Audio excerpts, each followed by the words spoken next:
Good afternoon, and welcome to Let's Talk African American Gardens. This is a series that we started this year, a collaboration between Smithsonian Gardens and the National Museum of African American History and Culture. And I'm delighted to have a co-host, Carla Thomas McGinnis. And Carla and I have done a couple of these already, and they've been so much fun. I have enjoyed myself. We could sit and talk, Carla, all the time, but we always have wonderful guests to share the time with us. So, as always, we ask you to please put your questions in the chat box, and Carla and I will curate the questions and have our speakers answer. We won't answer, but have our speakers answer the questions at the end of the program. And we are just excited to have these wonderful people. Carla, would you like to introduce them for us? Yes, please. Good afternoon, everyone. For those of you who have joined us before, you know that we are here and our work is inspired by our handbook of the Negro Garden Club of Virginia. That was the inspiration behind our conversations here with Let's Talk African American Gardens.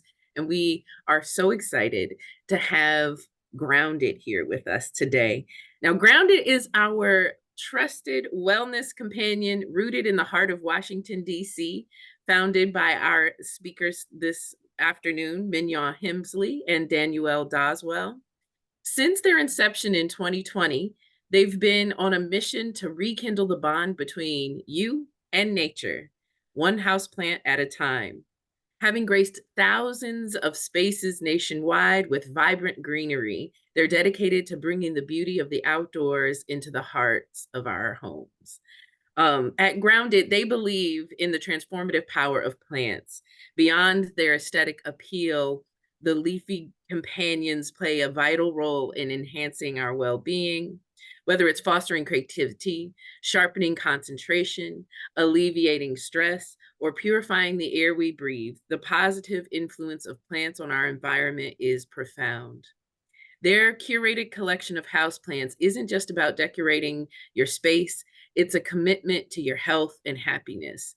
Scientifically proven to have numerous benefits, introducing plants to your surroundings can contribute to an improved quality of life, leaving you feeling grounded.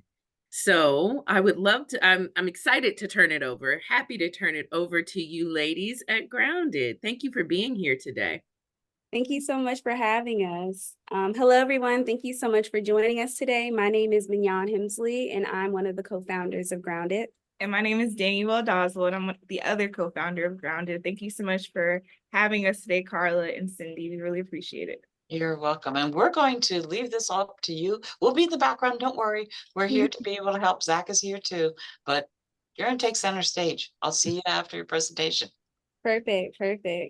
So, everyone, again, we are Grounded, and Grounded is a wellness brand, and we're reconnecting you to nature through the appreciation of houseplants. So how did Grounded get started?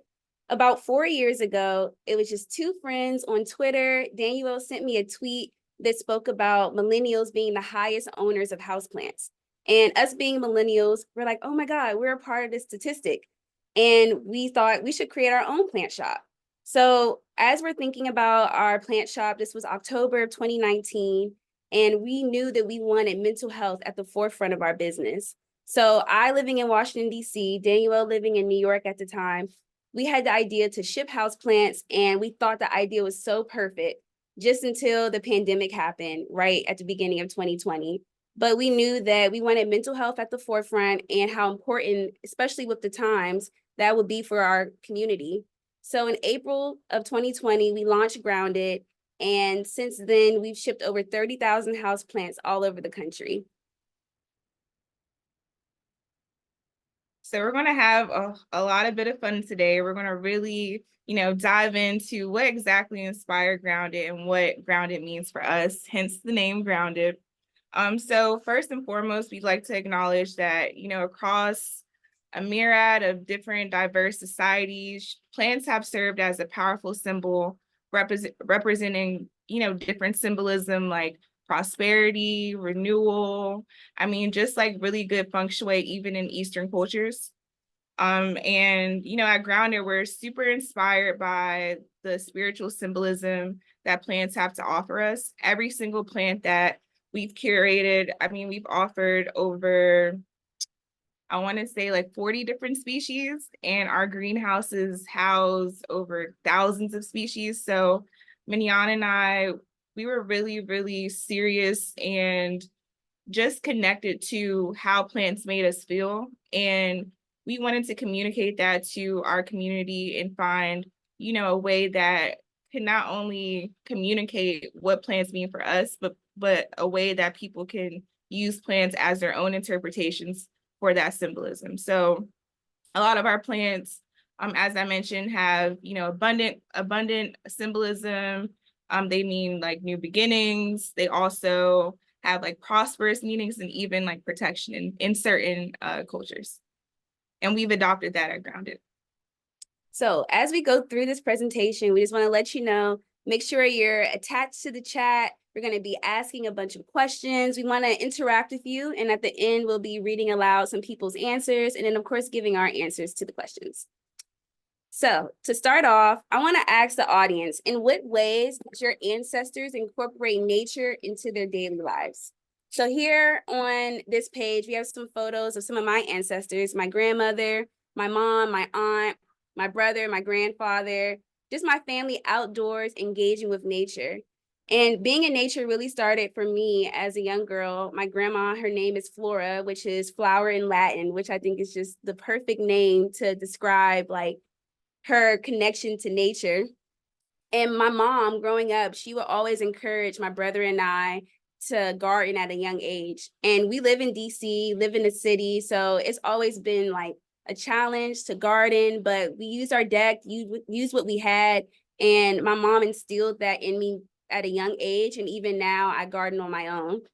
All the women in my family also were very into houseplants. Every house I would go to, they had houseplants. I will always come to my aunt's house, my cousin's house, help them water their plants. And even then, they've always sent me their personal tips and tricks. And I've cherished those memories and I cherish those tips, even now sharing them to our Grounded community. Also, I have a family full of explorers. A lot of my family, they don't have cars, which is cool, but I like to call them explorers because they walk a lot. And I think we take for granted just walking outside and being amongst nature, what that does for us and how it helps us disconnect and decompress and all the scientific background that supports that. So to answer the question, in which ways do your ancestors incorporate nature into their daily lives? I use what I do by going outside to honor my ancestors' connection by caring for nature just as a living thing. We have to remember these plants, they're alive. Of course, they're not people, but they breathe, they help us, and we can't take them for granted. So I think for me, teaching our community about the importance of plants, the importance of what plants do for our mental health has been my way of honoring my ancestors' connection to nature. And here are the answers. Can you all see the answers that Oh. that are being put in the chat box? They're lovely. Absolutely wow. lovely. So much engagement, so many wonderful answers, ideas, memories. So you've got them starting to think. Thank you. That's a great beginning. Absolutely. Yeah, just to read a few, some people said they go on family hikes. Their grandmother had roses and houseplants. My mom had a garden wherever we had lived. Through West Indian food, we grow thyme, pimento peppers, etc. Yeah, I think incorporating nature, just before this call, we were just talking about how important it is to instill those skills inside of children so that when they grow up, it just becomes a normal part of their lives, learning how to grow their own food or even looking at different types of foods and spices and ingredients and incorporating that into their meals is important. So we're definitely using the things that we've learned from our families to instill that in our community who may not have learned that when they were younger. And that's like the biggest part for us, is just really enhancing that like inner ancestral connection to nature. A lot of people don't understand that even as, Homo sapiens, we've been, so connected and surrounded by nature in a myriad of ways, just beyond even just houseplants. I mean, there's bodies of water, there's flowers, there's animals, there's just so many ways that we're interconnected. And this brings me to how I am most inspired and connected, and what kind of guided me unconsciously and consciously invested into caring for nature. Here are my ancestors: my father, my great uncle, my grandmother, and my family, particularly on my father's side, is a family of were historically tobacco farmers in Georgia and also in Virginia. And growing tobacco is a really, really meticulous process. It has a lot to do with understanding the land, understanding weather patterns, and then also the labor in regards to growing tobacco can be quite labor intensive. So it was definitely a patient process, and the cycles of planting and harvesting and processing the tobacco became such an important part and integral to my family, and it shaped it shaped their daily lives and forged such a huge connection to the land and to nature. So that's sort of how it historically gotten how my family's evolution evolved historically.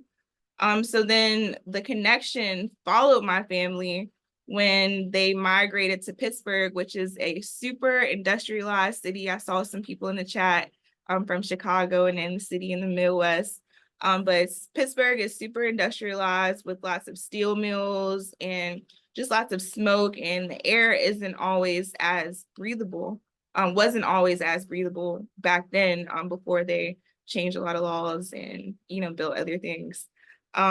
So once my family settled in Pittsburgh, my grandfather had transformed a parking lot and turned it into a garden plot, and he was selling like fresh produce to people in the neighborhood and also giving it away. And when I entered my gardening journey, I sort of learned a little bit about that. But unbeknownst to me, my family has had ties to nature and growing nature for over a century.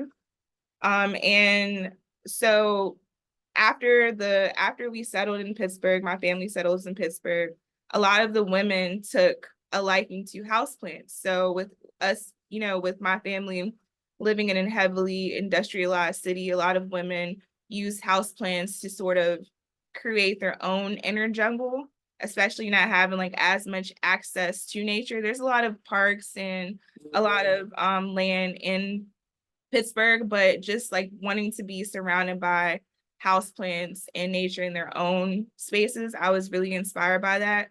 Similar to Mignon, going to my aunt's house, my grandmother's house. I mean, all the women in Pittsburgh and my family on both sides, mother and father's side, had houseplants. And it was at first something that was subtle to me as I'm growing up, being a kid, seeing these plants. And then when we started Grounded, and Mignon and I are bonding over houseplants and just our general connection to nature, I really started thinking about how I seen plants in all of these spaces and what it meant to those women, caring for them, seeing them grow, bragging on them, being able to connect themselves to their plants' growth and milestones that they'd accomplish, over time by having plants. I actually inherited a 30-year-old umbrella plant that my aunt had in her home, and she transitioned and passed away, and my dad took care of it,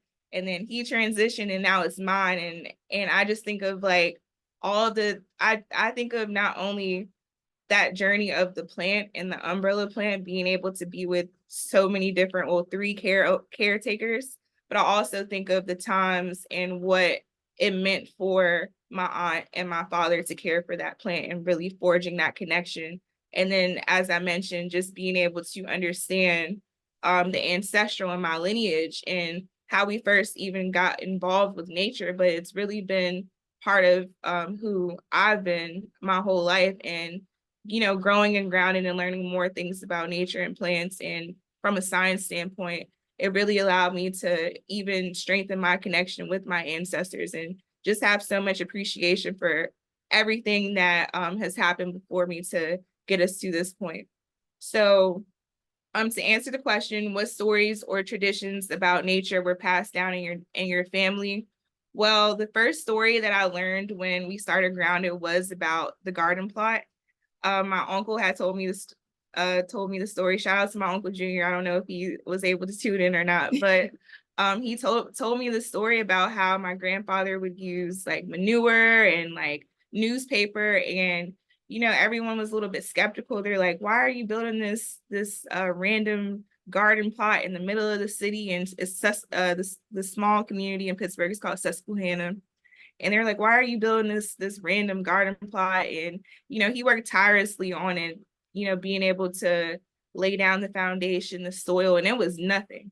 By the springtime, from what I hear, it was abundant. I mean, people were there. He was able to not only make a living for his family, but feed the community and feed the neighborhood, because plants, and not only growing plants, obviously done something for my grandfather, but being able to feed other people through the growing of plants was so impactful. And not only was that impactful for their mental wellness, but also for their physical wellness and what they were consuming. So that would be one of my stories. Would love to see if anyone has any other stories or any traditions related to nature that they've inherited from their ancestors.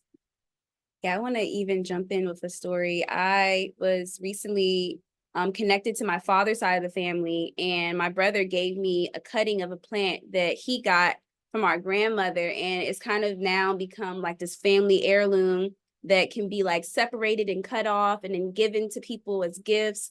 And now I like cherish it. It's in my room. I have it propagating. Every week I'm just making sure it's still alive, and it's become such an accomplishment for me to keep it alive, because it's kind of like keeping, like I said, a family heirloom alive. And if anything ever happened to it, and I'm sure when you have your umbrella plant, you feel so much responsibility by caring for it, but then also keeping it alive. Mm-hmm.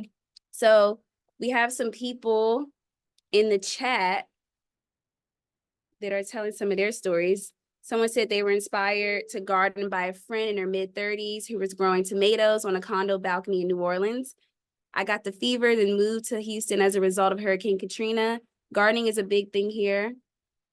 Community gardening and backyard gardening. I do mainly container gardening because the soil is not the best because of the oil industry here. Yeah, very true. I think people, even gardening can be a little tedious, but it's like always a learning experience. And I think just being able to eat from the garden that you've sowed is so important and so gratifying. Okay, cool. So we'll come back and read some more of these, but we're going to move along.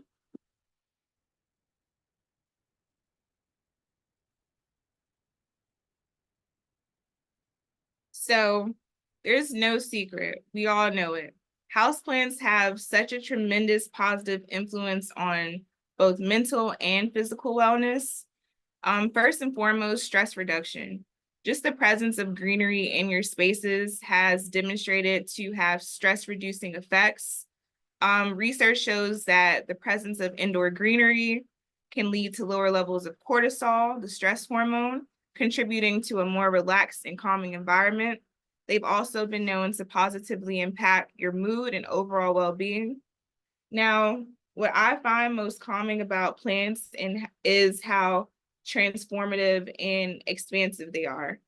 The spaces that I spend majority of my time in are surrounded by greenery. It's almost a must for me to be in a space that has houseplants or has some glimpse or some access to nature that I can visually benefit from.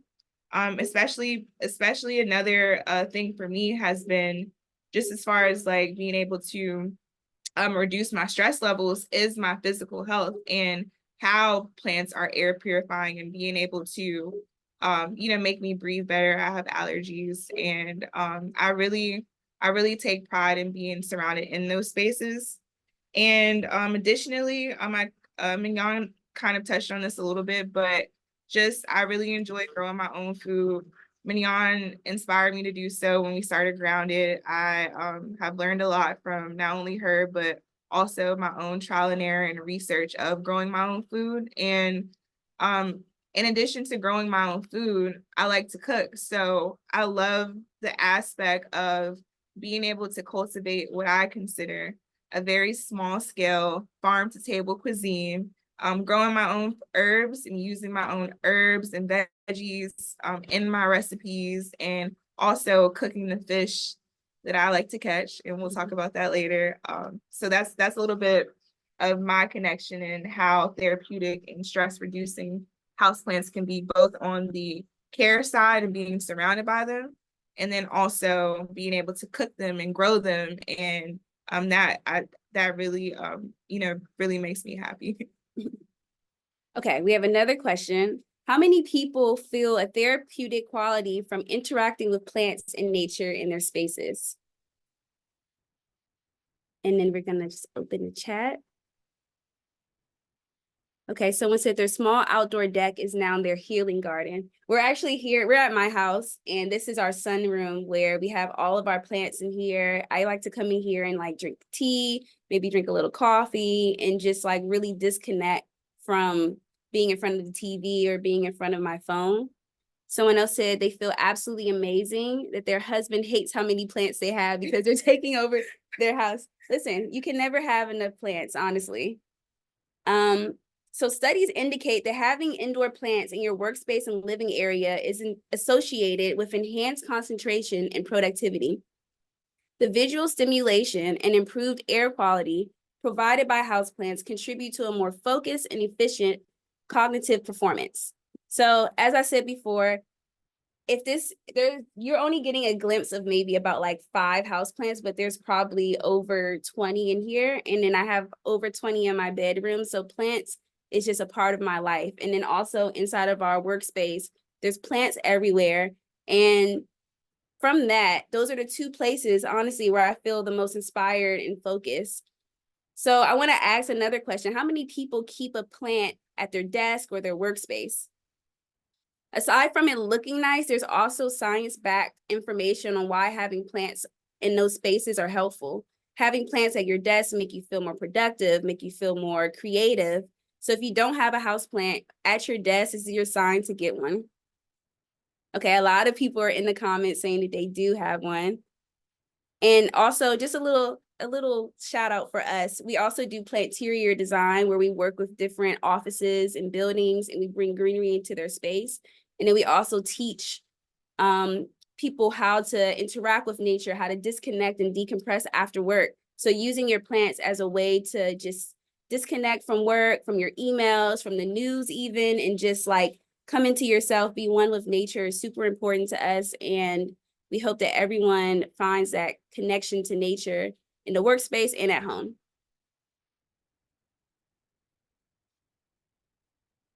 Mental well-being through houseplants and nurturing your mind.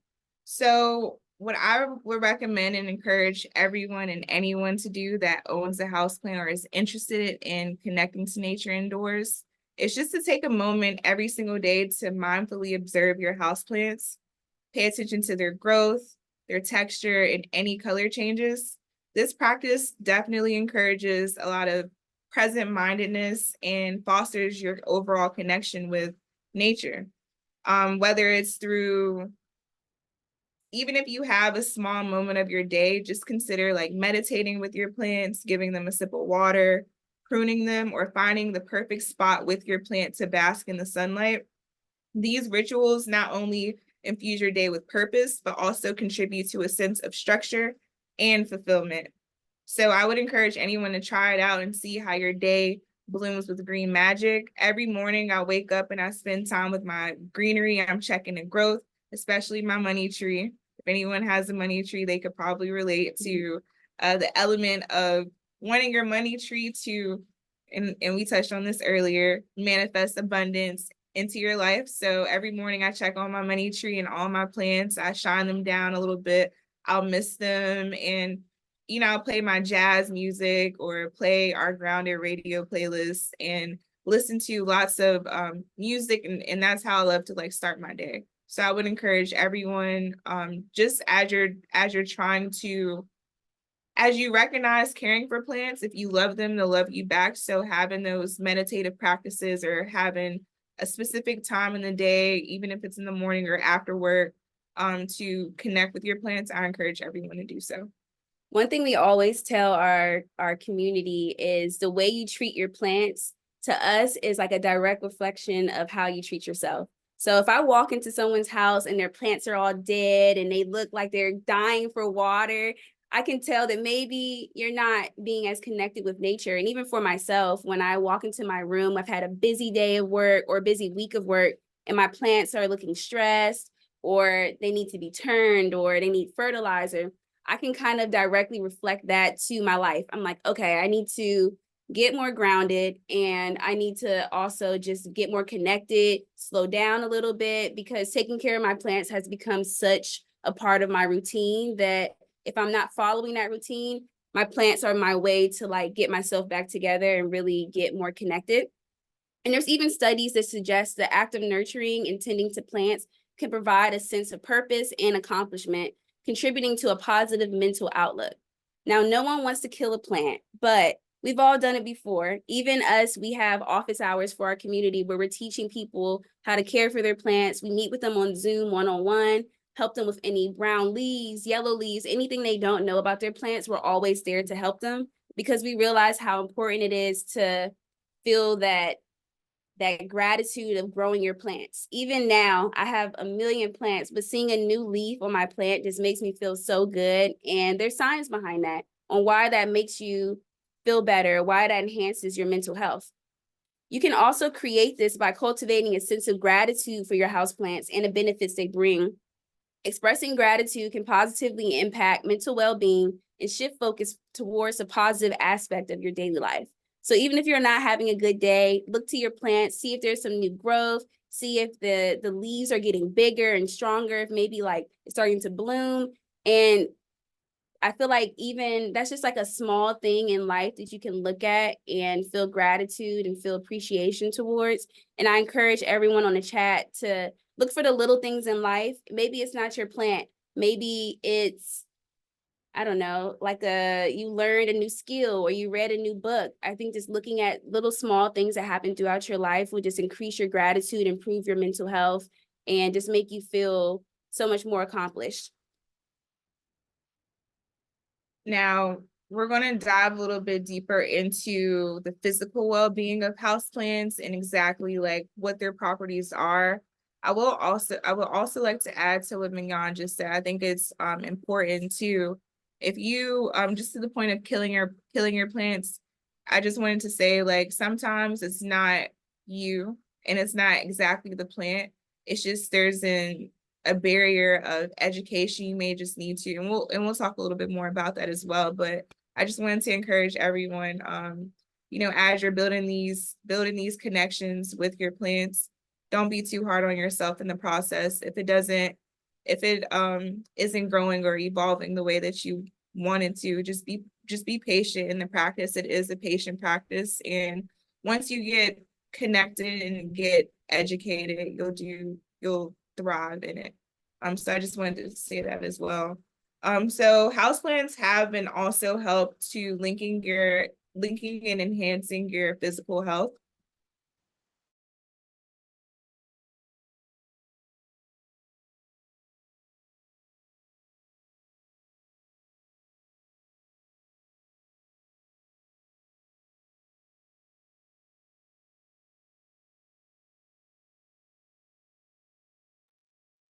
Carla, I think we have a problem. We I lost think they them. dropped off.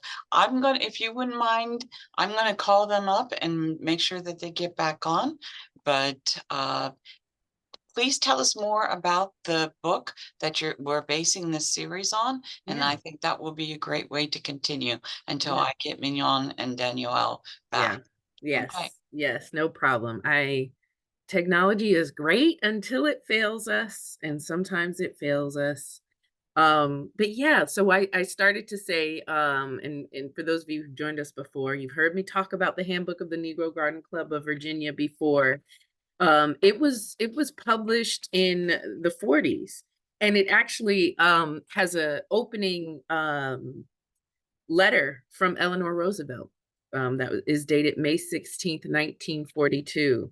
And this is a handbook that you all can go online and just search for. It is available. It is out there from Cornell University, and it's distributed through Google. So anybody interested can find it for themselves. But you will see that it is I mean, just full of lots of information that, though it was written in the 40s, is still pertinent today.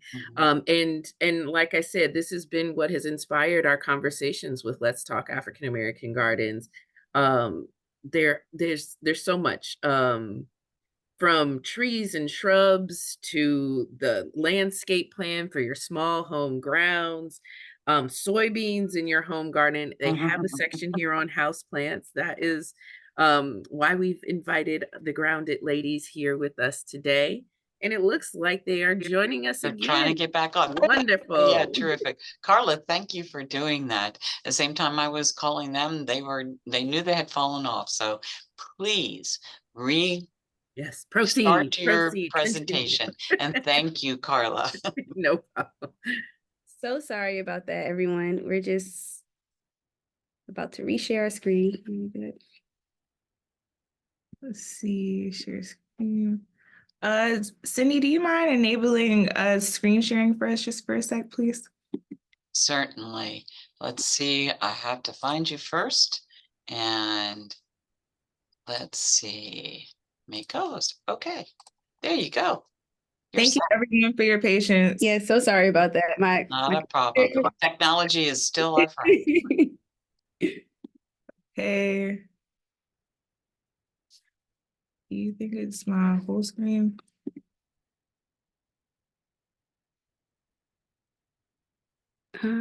It's looking great. Well, that's right. If you start up again where you left off and then reshare, then you'll be in the exact same spot, which is great. If not, we'll watch you flip through the slides. They were lovely images. It always is. I think most of us would like to be in that sunroom with you because it's so beautiful and it looks so Yes. restful and peaceful and it is a lovely space. I can imagine you all drinking your tea in that room. Exactly. It's so beautiful. Exactly. And then also like just taking care of the plants has definitely been like an experience, just making sure everything stays alive. My mom is constantly calling me, how are my plants? Are they good? Because she works out of town. So I'm like, I am making sure she never asks how I'm doing. It's really well, I think to your point, if your plants are doing well, it's an indicator you might be doing well. Exactly. I agree. That's her way of checking on me, like how are the plants? And yes, yes, yes. I think that maybe you've started a new field in medicine. Check your plants for your health. Exactly. Well, great. Looks like I got it up. We're back here in case any more technology hiccups. Don't worry, we're not gonna call them failures. They're hiccups. Okay, yes, perfect. I love that perspective. But I'll hop back to where we were at, and we were talking about snake plants and how house plants have just as tremendous impact on your physical health. Now, Grounded, we started with mental health at the forefront, but just as I touched on earlier, nature is so expansive that even down to being able to have plants that are able to purify the air is a tremendous makes for a tremendous benefit. Now, the snake plant in particular, it's renowned for its ability to filter out formaldehyde, benzene, and other harmful toxins. It releases oxygen at night, making it a great bedroom plant to enhance air quality during sleep. This purification process can lead to a better respiratory health and a reduction in respiratory related issues. Now, in my home and in my space, I have a snake plant in my room, and I love to run my humidifier along with positioning my plants in a way where I'm like reaping the benefits of having like nice, clean, and pure air. I just wanted to share that because I think that just the aspect of how I think plants are underrated in how beneficial they are to your physical health. So I just wanted to share that tidbit. Yeah, also on the slide, we have the ponytail palm and the pothos. I'm sure a lot of people are familiar with the pothos because of how easy it is to take care of. But what you may have not known is that both of these plants are also known for their air purifying qualities, particularly in removing formaldehyde.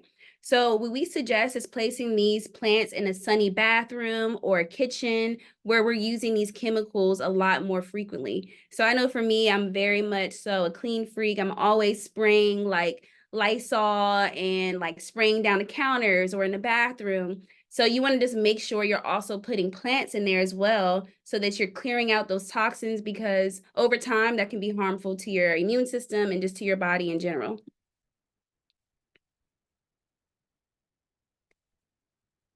So how do you know what houseplant to choose? And how do you know what houseplant is right and best for you? There's so many different factors when it comes to selecting a houseplant. Now, we know that when we started Grounded, education was such a big aspect for our company, being able to educate people, because, we realized that, as I said earlier, it's not exactly that you have a black thumb or you don't know how to take care of plants. Well, actually, let me back up a little bit. It's not that you have a black thumb or that you're incapable of caring for plants. It's that you don't have the right education and the right background in choosing and selecting your plants. So at Grounded, we first encourage people to understand what kind of lighting is your space receiving in order to curate the plants that you want inside of your space. Now, exactly how do you do that? I'll quickly give a small demo. But if you have an iPhone and if you also have Android, you can search your Compass app, and when you pull it up, you'll face your Compass app towards your window or whichever direction the lighting's coming from. In this case, we are in south facing lighting, and that is the first and foremost step that you should take when choosing and selecting a plant. Knowing which direction of lighting that you're receiving, and then also knowing how much light you're receiving, is important in choosing a plant for your space. Some plants don't thrive as well in certain facing lightings. Like north facing lighting wouldn't be a good lighting direction for plants that have a strong liking for lots of sunlight. And vice versa, if you have south facing lighting, you may want to position your plant, and you have a plant that may be more tolerant to north facing lighting, you'll want to either position your plant to receive less light, or you'll have to choose and curate a plant that may be better suited for that type of lighting. So that's the first thing. Now, secondly, what research, where does your plant come from? The research is like the biggest aspect. Understanding where your plant comes from, what type of lighting it needs to receive, the care requirements, and also understanding the origin helps you shape and create your environment to reflect the origin of the plant. Lots of houseplants come from tropical environments, so it's important that you create your environment with lots of humidity. If they are coming from if it is a tropical plant, if it's not a succulent, that's like a little bit different. It still applies. But if it does come from a tropical environment, you'll want to create your environment and replicate your environment to have lots of humidity and reflect the climate that it comes from. Now, if it's more of like a deserty plant, like a cactus, or even like some snake plants grow in more deserty environments, you will want to have a more drier environment or water less. So the research is critical, because you want to know what you're getting yourself into before bringing the plant into your space or before buying the plant in your space, so you can be set up for the best success rate as possible. Third, we'd also like to say that it's your level of expertise. As much as we love gorgeous and stunning fiddle leaves and plants that are super beautiful, sometimes those plants can be divas, or they may be a little bit more advanced for your expert level. If you're a beginner, it's best to stick with beginner plants until you're ready to evolve into intermediate plants. Sometimes some of us get super lucky and we can take care of a fiddle, and that's our first plant, and it thrives and lasts. But as I mentioned, when approaching deciding how to curate your space with houseplants, it's best to understand like your level of expertise. Now last, time commitment. What is your time commitment? Most plants love to be watered weekly.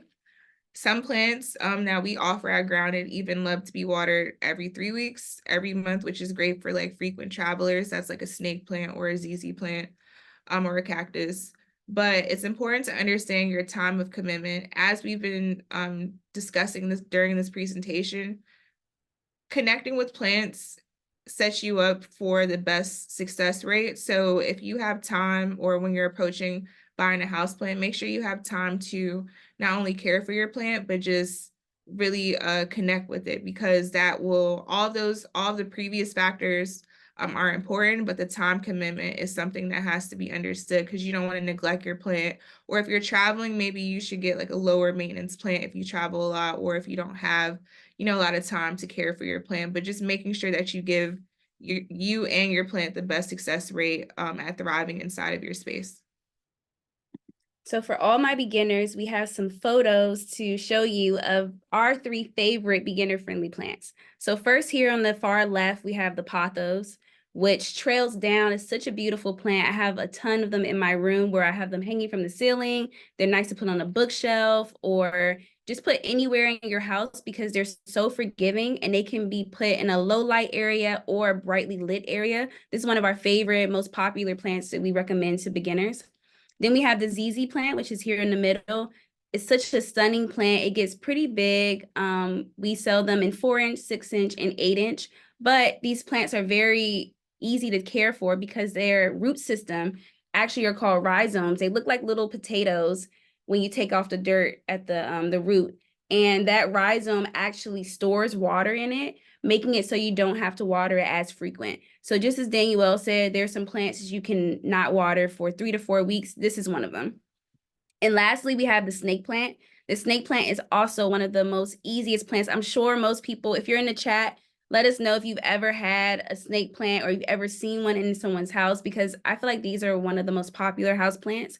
And it becomes one of the most popular house plants because it's the #1 beginner-friendly plant. They're extremely hard to kill. When people tell me, oh, I've even killed a snake plant, I'm like, okay, we're gonna have to really work with you, because this one is very hard to kill. And they don't require a lot of light, water, or attention. You can take a snake plant, put them in a nice corner, put them in your bedroom, and kind of forget about them, and they won't die on you. Pet-friendly plants. Some people tend to stay away from plants because they have a cat that loves to eat their plants, or they're afraid that their plants might digest and actually like consume the plants. And you know, most plants are toxic if ingested. However, at Grounded, we have pet-friendly plants and a collection of plants that are suitable for your furry friends. Thus being the ponytail palm, which Mignon talked about a little bit. It's like a tropical plant, super vibrant, nice and full and lush. And a lot of people gravitate to those because, you know, their cats can like scratch it, but it'll still be, you know, sort of safe for their plants if they do happen to bite it or ingest it, which they shouldn't. I just want to say that it's not to eat for your pets. Secondly, the rattlesnake. This is one of my favorite pet-friendly plants. It is a prayer plant, which means that it opens during the day and it closes at night and it prays. It has it mimics this like a prayer gesture, but this is also another pet-friendly plant. And then we have the red maranta, which is also a prayer plant, and it has the same, similar to the rattlesnake, same circadian rhythm where they open during the day and then they close at nighttime. And a lot of people always ask us, like, what makes a plant not pet friendly? And simply, most plants have like a sap or some type of substance inside of the stems.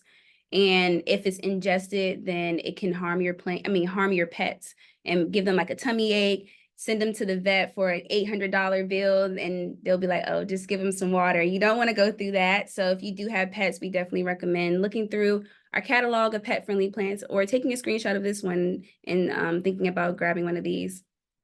So we have another question for you all as we finish up. How can you actively engage with and honor your ancestral connections to nature in your daily life? So these are some photos of Danuelle and I. These are some of the ways that we actively engage with nature and honor our ancestors. So for me, in the middle here, the right middle, you see me doing ceramics.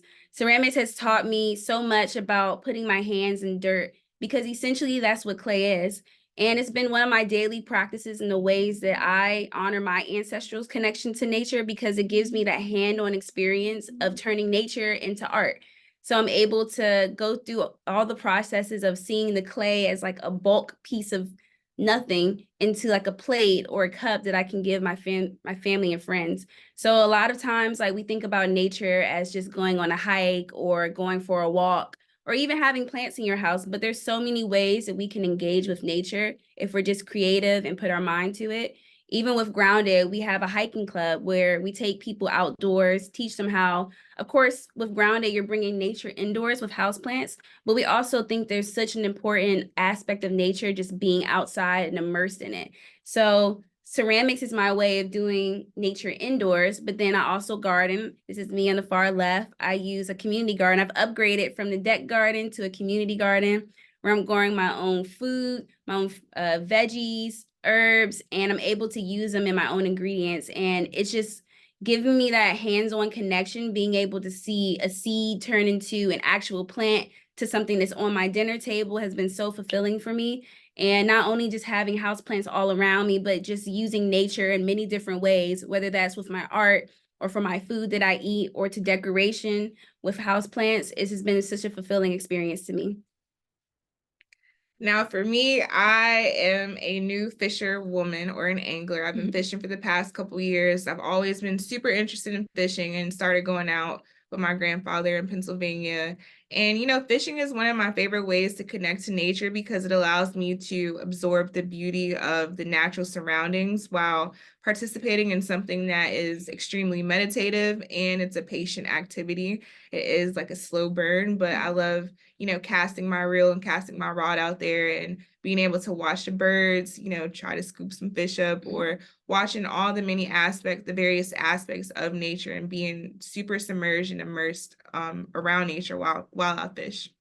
I also love that, when you're fishing, it's always best to find a spot that's untapped. So I spend a lot of time like hiking through some of our fishing areas and fishing spots, trying to identify like what's the best location and where the fish is biting. And that that aspect also is something that I really enjoy, because not only am I looking for the best fishing spot, I'm also being able to observe nature and observe everything like in that process. Another thing is that I like love to do and as photograph here. This is us foraging herbs, but I love to garden, and I consider gardening not only outdoor gardening, but also consider my houseplant collection and indoor gardening an indoor gardening practice, being able to water my plants, understand their needs, take care of them. And then additionally, growing my food and being able to see the growth in real time, similar to my indoor collection and how I see like new leaves every single day, looking at my plants that I grow, my tomatoes, my basil, my herbs, my peppers, and seeing new peppers form and seeing new vegetables take form. I love learning about like what plants. I love that gardening and caring for plants is a trial and error process. It takes a lot of research. Just want to double down on that. Lots of research, but even more than that, it just takes like, the aspect of doing and jumping out there and being able to try to grow something, to understand what you can do to strengthen your practices in caring for nature, whether that's like, maybe you're an overwaterer, and, we love to say that people that overwater, they're probably like extremely big lovers and givers because they're so excited to overwater your plants, and as we all are. But that's like one of the small things that I take pride in, is researching and doing that trial and error process, and maybe scaling back the water if I am over loving my plant, or maybe if I'm neglecting my plant or my garden, giving it more water. But plants are super responsive. They're live organisms, and as I said earlier, if you love your plant, it'll love you back. And in regards to like honoring like my ancestors and just like preserving that connection, as I picked up fishing, I learned that fishing was a huge thing in my family, and similar to how, you know, everything that I learned about my ancestors and grounded, I've learned more and more history and more family history as I try these practices like fishing, like gardening, like having a wellness company. All of these things are super integral to who I've evolved in, and it's also cultivated like a sense of calm. So I love learning about all the hacks in both of the practices that I do, fishing or gardening, and what my ancestors did to sustain them. So we have one more question, and then we're going to open the chat to just any general questions you have for us. But we want to know, what steps can you take to find practices in nature or preserve your ancestral connection to nature? So now we're going to look in the chat.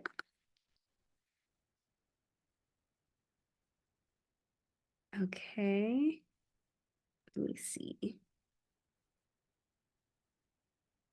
There's been some great questions, and you've answered a lot. Thank you for what you've said, but a lot of people just need that little bit of encouragement to just start. The Yeah. plants are very flexible, as you know, and any advice that you give on some of the nifty things that you've tried that you have just enjoyed taking care of, I think is a question that has been repeated over and over. Yeah, so for me, something that my grandmother has passed down to my mom that she now passes down to me is using natural fertilizer. So a lot of times when we think we need something for our plants, we just immediately want to get up and run to like Home Depot or Lowe's or Ace Hardware and purchase something. But just look around your home. There's so many useful materials you have just in the comfort of your home that your plants would thoroughly enjoy. So one thing that we've showed our community is using banana water, which is basically taking a banana peel, putting it in some water and letting it steep for a few hours, even up to a day, and watering your plants with it. And that provides so many nutrients like potassium, magnesium to your house plants, and it won't over fertilize. So sometimes like Danuelle said, we're over lovers. We love our plants so much. We give them so much fertilizer and it ends up hurting them in the long run. So using things like banana water, I eat eggs in the morning, so I like to take my shells. And my boyfriend, he gets so mad at me when he opens, he's on here now, but when he opens the egg carton and there's just empty shells in there, he's like, "What is this for?" And I'm like, "It's for my plants. I like to take them, crush them up, put them into the soil." And that also is like a slow release fertilizer that your plants will love, especially in the growing season. So definitely, you can check out our blog on our website and check out all of the natural fertilizers that we have, and maybe try adopting those into your plant care regimen.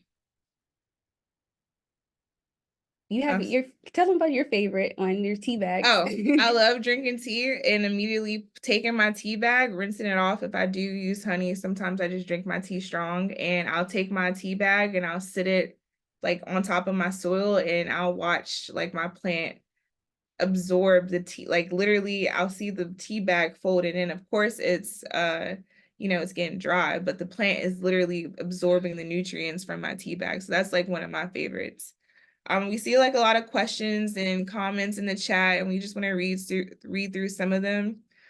Someone Okay. Go ahead. This one is like unplant related, but someone did ask us about our hike club that we mentioned earlier, and they asked, when do we think we'll start doing events in 2024? It's a great question. Actually, our 4-year anniversary is coming up on Earth Day, and we do a whole big week of events and different activations in DC.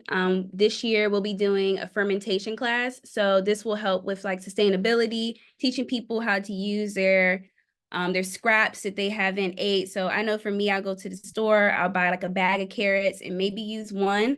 This is a way to like ferment your veggies and your herbs so that they have a longer lasting shelf life. We also do a plant dye class where we teach people how to dye bandanas with indigo. We're going to be doing another foraging hike. We'll be doing an anniversary party. And then we'll also have a movie night and a climb night. We'll have a few other activations too that we'll be releasing on our social media and in our newsletter. So definitely stay tuned and join us for Earth Week 2024. Our theme this year is a green future. So teaching you how to start now to create a greener future through sustainability and through owning houseplants. Wow, Carla, great. I'm glad you popped back on too. Thank you both. That was great. I want everyone to know that there's a lot of knowledge out there about houseplants. We have a video from an expert that he's an engineer and he looks at growing houseplants from an engineer viewpoint. We have our own scientists here at Smithsonian Gardens and they're growing houseplants in that way. But you both have reinforced the idea of the best way to grow houseplants. Just start. That's what I say about gardening all the time. Just start. You're going to make mistakes. You're going to learn things. You're going to have your own relationships with your plants. Just start. Get your hands dirty. Don't worry about reading a lot at first. Just try things. You're going to find out that the plants don't read the books and you'll have success in awesome ways. Exactly. So it'd be wonderful. But Carla, I know you have a really important question you want to ask. Yes, in the last couple of minutes that we have together, I was mentioning some of the chapters in our book today, and one of them is books you should read. And so that's a question I want to pose to both of you. What books should we read? What are you reading? Oh my God, Danny handed me this one because she knows this is my Bible. It's called Return to Nature and it's by Emma Lowe. She sent us this book. Actually, a lot of these books were sent to us. It talks about like the connection to nature. On the front, it says the science of how natural landscapes restore us. This is one of my favorite books right now.